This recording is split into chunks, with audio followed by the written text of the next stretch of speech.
教你點沖涼，熱水浴前咪飲酒。經過一日勞碌工作之後，好多人都中意沖返個熱水涼 relax 下，不知不覺間喺浴室逗留嘅時間就越嚟越耐。但係原來浴室呢一個又濕又熱嘅環境，亦都會有導致中暑嘅危機。唔好以為焗桑拿先會中暑，沖涼一樣都有機會㗎。醫生指人體嘅正常溫度係37度，如果溫度過熱，導致機能唔可以正常運作，就有機會中暑㗎啦。浴室嘅環境又焗又熱，通風效果又唔係咁好，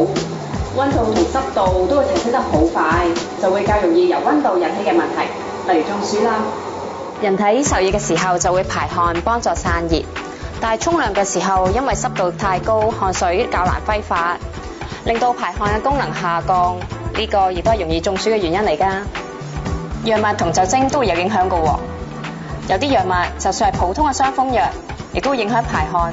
同埋血管對溫度嘅反應，中暑嘅機會都大啲㗎。飲完酒之後都唔好揸沖涼喎，因為酒精會令血管擴張，身體對溫度嘅調節能力下降，都好容易中暑㗎。想避免沖涼嘅時候導致中暑，水溫千祈唔好過高，稍為高於體溫約39度就足夠㗎啦。醫生指，如果喺高溫之下浸浴超過半小時，身體機能唔好嘅人就會容易中暑，